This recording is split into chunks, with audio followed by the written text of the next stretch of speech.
Hi students, welcome to everyone. నేను మీ physics ప్రభా మేడంని. Welcome to my channel.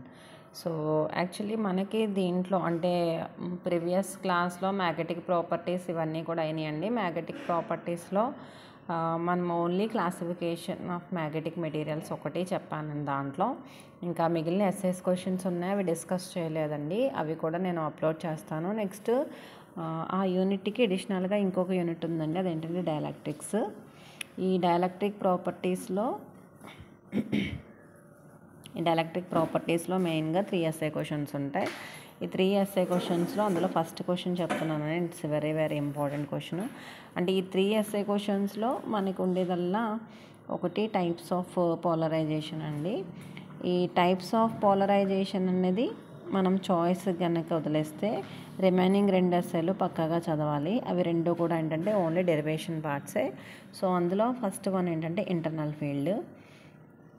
Next ఏంటంటే ఇంకో క్వశ్చన్ వచ్చేటప్పటికి క్లాసెస్ రిలేషన్ అండి, క్లాసెస్ మొసటి రిలేషన్.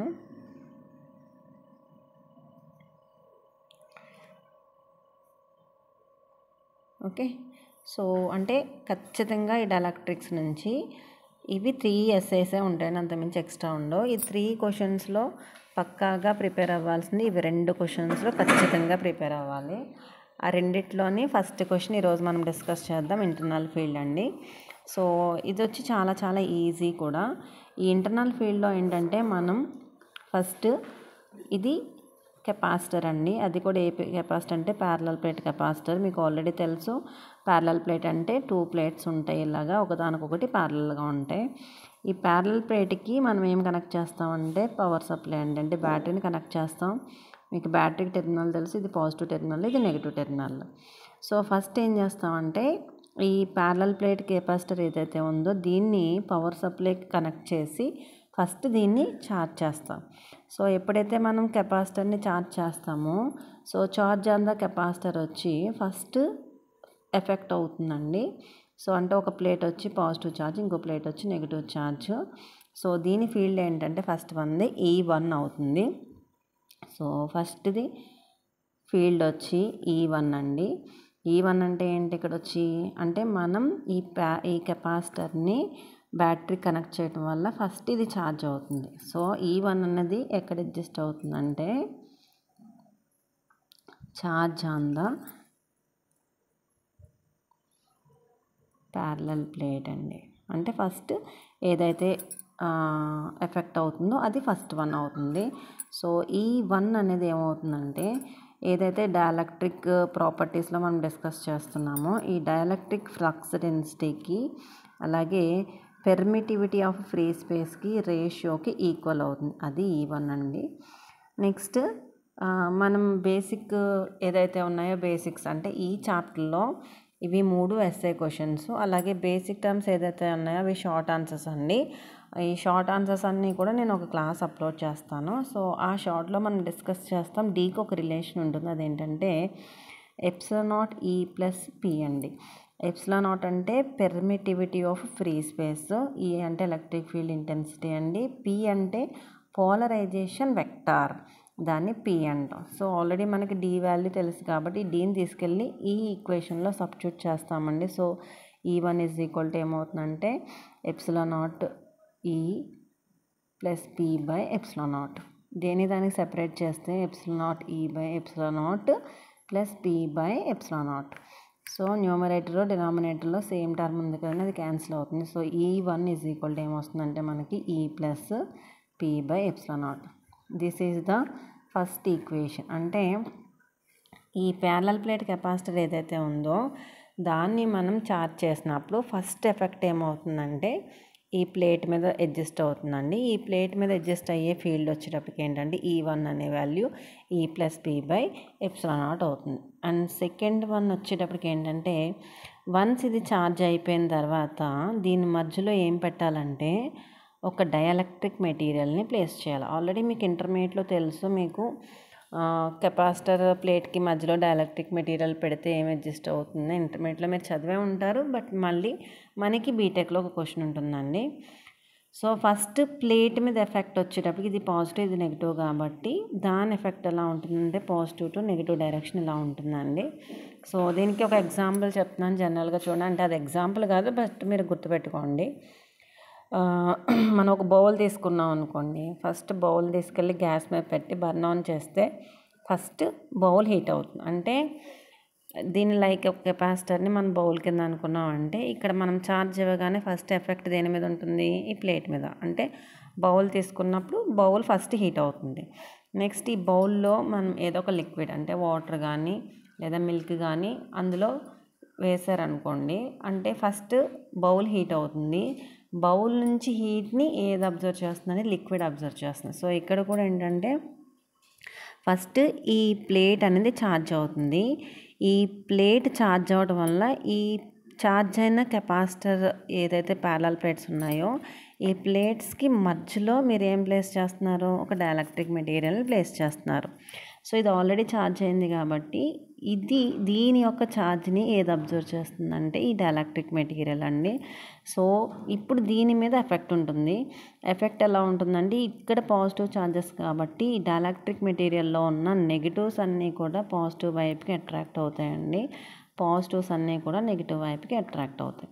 అంటే ఈ డైఎలక్ట్రిక్ మెటీరియల్లో ఎఫెక్ట్ అనేది పాజిటివ్ టు నెగిటివ్ అంటే ఇలా ఉంటుందని. అంటే ఫస్ట్ ఫీల్డ్కి సెకండ్ది ఎలా ఉంటుందంటే ఆపోజిట్ డైరెక్షన్లో ఉంటుంది. సో దీన్ని ఏమని రాస్తున్నామంటే E2. అంటే రెండోది ఏమవుతుంది ఇక్కడ మనకి ఫీల్డ్ అనేది E2 అండి. E2 అనేది ఎప్పుడు అడ్జస్ట్ అవుతుంది మనకి, సైడ్స్. ఏ సైడ్స్ అండి, సైడ్స్ ఆన్ డైఎలక్ట్రిక్ మెటీరియల్. అంటే ఏదైతే మనం డైఎలక్ట్రిక్ మెటీరియల్ తీసుకున్నామో దాన్ని కెపాసిటర్ ఛార్జ్ అయిన కెపాసిటర్ ప్లేట్స్కి మధ్యలో ప్లేస్ చేసినప్పుడు ఈ డైఎలక్ట్రిక్ మెటీరియల్ సైడ్స్ అంటే మనకి అప్వర్డ్ సర్ఫేస్ డౌన్వర్డ్ సర్ఫేస్ మీద ఎఫెక్ట్ అడ్జస్ట్ అవుతుంది. So E2 is equal to ఏమవుతుందంటే ఈ ఫస్ట్ దానికి ఆపోజిట్ డైరెక్షన్లో ఉంటుంది కాబట్టి ఇక్కడ సైన్ అనేది నెగిటివ్ వస్తుందండి. అయితే ఇక్కడ వచ్చేటప్పటికి చూడండి మనకి పాజిటివ్ ఛార్జెస్ నెగిటివ్ ఛార్జెస్ రెండు ఏమవుతున్నాయి మనకి సెపరేట్ అవుతున్నాయి కొంత డిస్టెన్స్లో. దాన్ని సెపరేషన్ ఏమంటాం అంటే డైపోల్ అంటాం.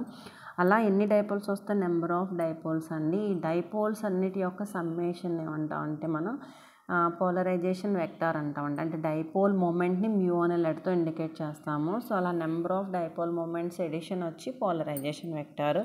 ఇవన్నీ మనం షార్ట్స్లో డిస్కస్ చేస్తామండి. సో ఇక్కడ E2 అనేది దేని మీద డిపెండ్ అవుతుందంటే పోలరైజేషన్ వెక్టారు అలాగే permittivity of the free space మీద డిపెండ్ అవుతుంది. ఇది సెకండ్ ఈక్వేషన్ అండి. సో ఫస్ట్ వచ్చి మనకి D మీద డిపెండ్ అవుతుంది, సెకండ్ది వచ్చి P మీద డిపెండ్ అవుతుంది. ఓకే, ఇక్కడ పాజిటివ్ ఛార్జ్ అండి, దీనికి ఆపోజిట్ కాబట్టి ఇక్కడ సైన్ ఏమైందంటే నెగిటివ్ సైన్ అయింది.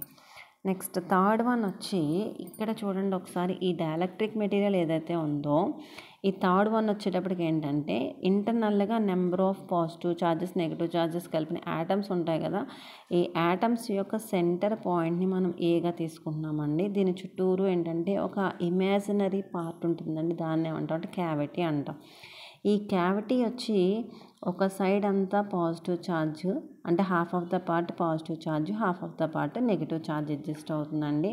సో ఈ క్యావిటీ మీద మనకి ఎన్ని ఛార్జెస్ ఉంటాయంటే మళ్ళీ ఎన్ని ఫీల్డ్స్ ఉంటాయంటే మళ్ళీ 2 ఫీల్డ్స్ అండి. ఇన్సైడ్ క్యావిటీ వచ్చి E3, అవుట్ సైడ్ క్యావిటీ వచ్చి E4. సో థర్డ్ వన్ ఏంటంటే ఫీల్డ్ E3 అండి. ఫీల్డ్ E3 అంటే ఏంటి, ఇన్సైడ్ క్యావిటీ. సో ఈ క్యావిటీ అనేది ఏంటంటే ఒక ఇమాజినరీ పార్ట్. అంటే మనం ఫస్ట్ ఇక్కడ ప్లేట్ అనేది ఛార్జ్ అవుతుంది, ఈ ప్లేట్ మధ్యలో డైఎలక్ట్రిక్ మెటీరియల్ ప్లేస్ చేయటం వల్ల ఈ dielectric material upward downward surface మీద ఛార్జ్ అడ్జస్ట్ అవుతుంది. నెక్స్ట్ ఇంటర్నల్గా ఉండే పాజిటివ్స్ నెగిటివ్స్ కూడా ఏంటంటే ఒక సైడ్ పాజిటివ్స్ ఒక సైడ్ నెగిటివ్స్ కింద సెపరేట్ అయిపోతాయండి. అవన్నీ కూడా ఏంటంటే ఒక ఇమాజినరీ క్యావిటీ కింద ఒక స్పెరికల్ క్యావిటీ కింద అడ్జస్ట్ అవుతుంది. ఈ క్యావిటీ వచ్చి half of the part positive, అంటే ఇక్కడ నెగిటివ్ వేసాం కాబట్టి ఇక్కడ పాజిటివ్ వేయాలి, ఇక్కడ పాజిటివ్ ఉంది కాబట్టి ఇక్కడ నెగిటివ్ వేయాలి. సో ఇక్కడ వచ్చి ఇన్సైడ్ ఏమీ ఎలక్ట్రాన్స్ ఏమీ లేవండి. సో ఇన్సైడ్ వచ్చేటప్పటికి E3 ఏమైపోతుందంటే 0. ఇది థర్డ్ ఈక్వేషన్ అండి. సో డిఫికల్ట్ ఏంటంటే మనకి ఫోర్త్ వన్ ఒకటి, ఇది కొంచెం జాగ్రత్తగా వినాలి లేకపోతే అర్థం కాదు. E4 అనేది ఏమవుతుందంటే అవుట్ సైడ్ క్యావిటీ. సో ఈ అవుట్ సైడ్ క్యావిటీని మనం డయాగ్రామ్ ఇక్కడ చిన్నగా వేసాం కదా, సో దీన్ని ఏంటంటే నేను ఎన్లార్జ్ చేసి వేస్తున్నానండి. క్లియర్గా చూడండి, ఎన్లార్జ్ చేసి వేసాను. ఇది క్యావిటీ, ఇది సెంటర్ పాయింట్ ఏ. దీంట్లో హాఫ్ పార్ట్ వచ్చి మనకి పాజిటివ్ అండి, హాఫ్ పార్ట్ వచ్చి నెగిటివ్. అయితే మీరు లైక్ ఒక ఎగ్జాంపుల్ తీసుకోండి, ఒక బాల్ తీసుకున్నారనుకో, అది స్పెరికల్ షేప్లో ఉంటుంది. ఈ బాల్ని ఇలా ప్రెస్ చేస్తున్నారనుకోండి, అంటే ఈ ఏదైతే క్యావిటీ ఉందో దీని మీద ఛార్జ్ వచ్చి అన్ని వైపులా సమానంగా అడ్జస్ట్ అవుతుంది.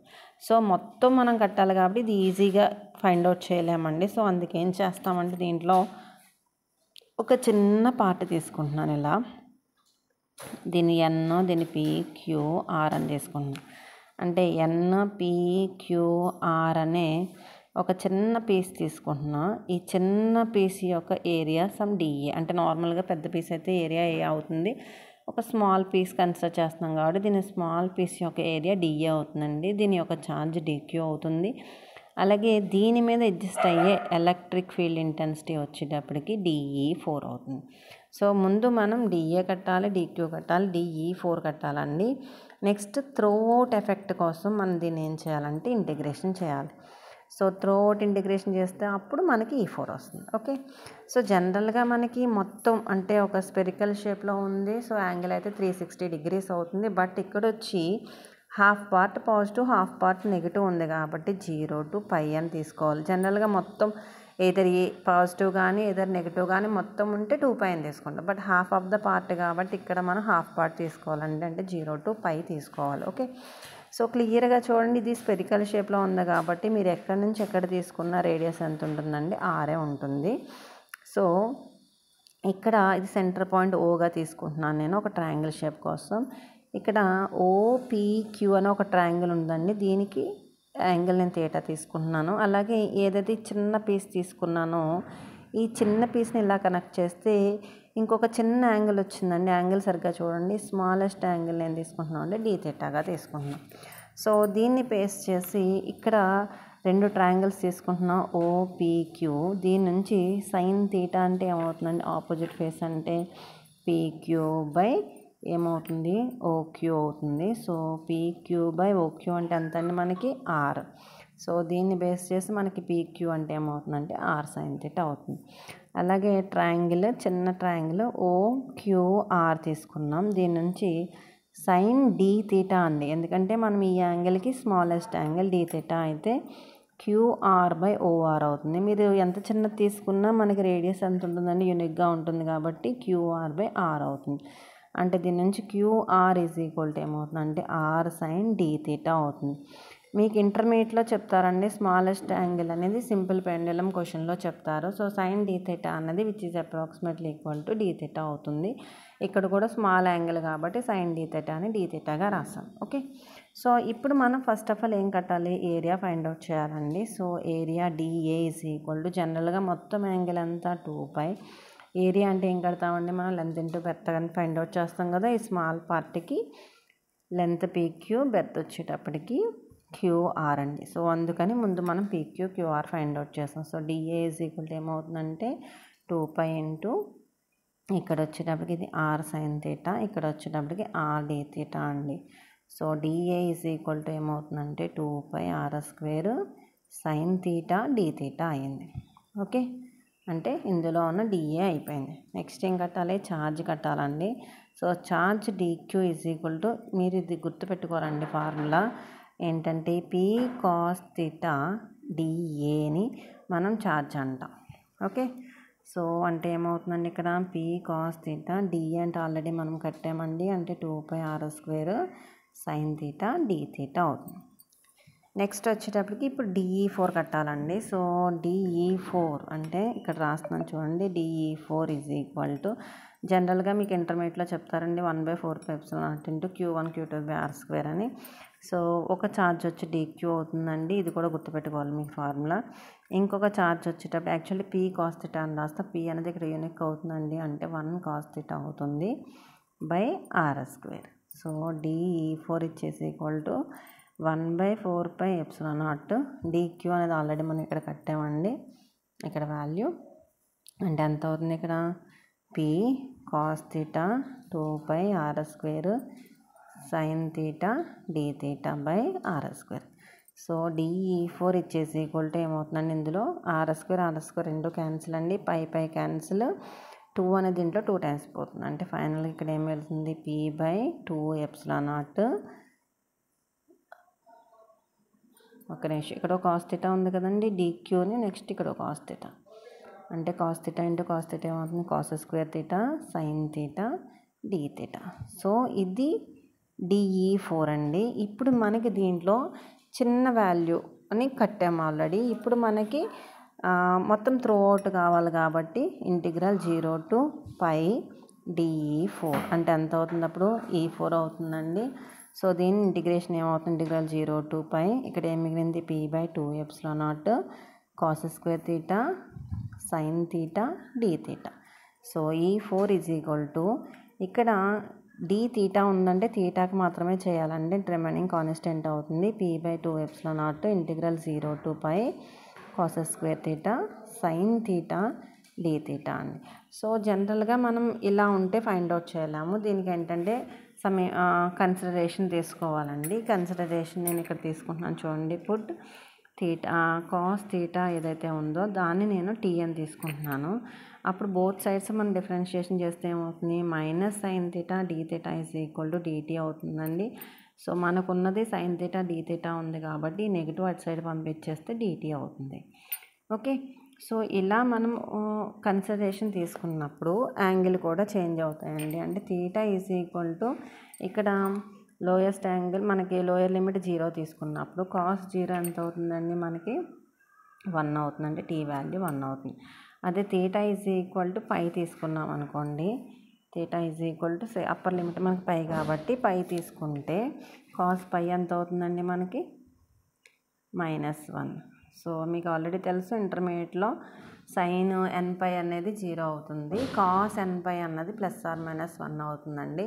ఆ +or- అన్నది n మీద డిపెండ్ అవుతుంది. అంటే n అనేది ఈవెన్ వాల్యూ అయితే +1 అవుతుంది, n వాల్యూ ఆడ్ వాల్యూ అయితే -1 అవుతుంది. ఇక్కడ మనం 1 థీటా ఉంది కాబట్టి, అంటే 1 π అవుతుంది కాబట్టి కాస్ nπ అన్నది +or-1. n అనేది ఈవెన్ అయితే ప్లస్ అండి, ఆడ్ అయితే మైనస్. సో ఇక్కడ 1 π కాబట్టి ఆడ్ కాబట్టి -1 తీసుకోవాలి. సో అప్పుడు E4 అనేది ఏమవుతుంది, మనకి P/2ε0 ఇంటిగ్రల్, మనకి ఇక్కడ వచ్చేటప్పటికి 0 దగ్గర 1 వచ్చిందండి, పై దగ్గర -1 వచ్చింది.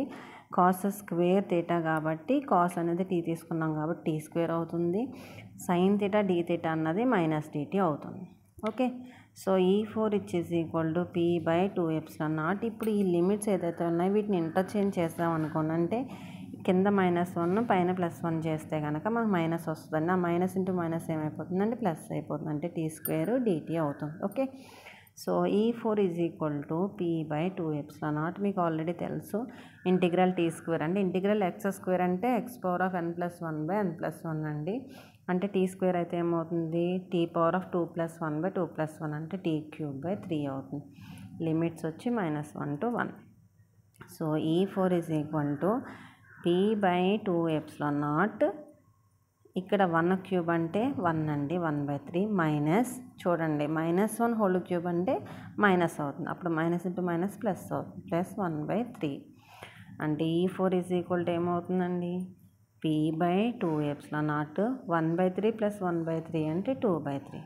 ఇప్పుడు 2 క్యాన్సిల్ అయిపోయి ఫైనల్గా P/3ε0 అయింది. దీన్ని ఈక్వేషన్ నెంబర్ 4 అనుకోండి. ఓకే, అంటే మనం ఏదైతే కెపాసిటర్ ఉందో దీన్ని ఛార్జ్ చేస్తున్నాం, ఛార్జ్ అయిపోయిన తర్వాత డైఎలక్ట్రిక్ మెటీరియల్ని కెపాసిటర్ ప్లేట్స్ మధ్యలో పెట్టాం.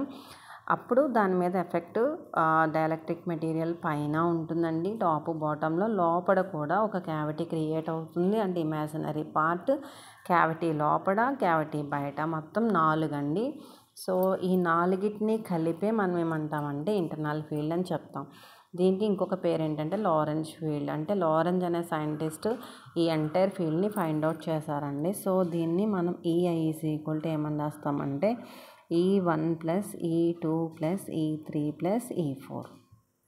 Okay, so EI is equal to E1 అంటే మనకి ఎంత వచ్చిందండి, ఇక్కడ E + P/ε0 అయింది. E2 అన్నది -p/ε0 అండి. నెక్స్ట్ E3 అన్నది 0, E4 అన్నది మనకి p/3ε0 వచ్చింది. చూడండి E4 వాల్యూ p/3ε0. ఇప్పుడు ఇక్కడ p/ε0 ఇది పాజిటివ్ వాల్యూ, ఇది నెగిటివ్ వాల్యూ, రెండు క్యాన్సిల్ అండి. So EI ఏమొచ్చిందంటే E plus p/3ε0. It's very very important equation అండి, ఇంపార్టెంట్ ఎస్సే.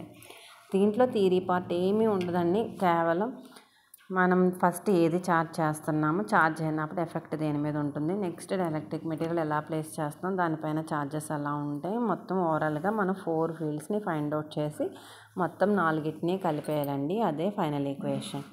ఏదైతే ఈ ఈక్వేషన్ ఉందో దీన్ని తీసుకుని క్లాసెస్ మొసటి రిలేషన్ అన్నది ఇంకొక ఎస్సే ఉంటుందండి. సో వీడియో లెంతీ అయిపోతుంది కాబట్టి ఇంకోటి ఎస్సే మనం నెక్స్ట్ క్లాస్లో డిస్కస్ చేద్దాం. సో ఖచ్చితంగా డైఎలక్ట్రిక్ ప్రాపర్టీస్లో ఈ 2 ఎస్సేలు పక్కాగా ప్రిపేర్ అవ్వాలండి. తర్వాత బేసిక్స్ కంపల్సరీ ప్రిపేర్ అవ్వాలి, ఎందుకంటే దీని నుంచి ఒక షార్ట్ ఆన్సర్ ఉంటుంది, ఒక ఎస్సే క్వశ్చన్ ఉంటుంది కాబట్టి. Thank you for watching.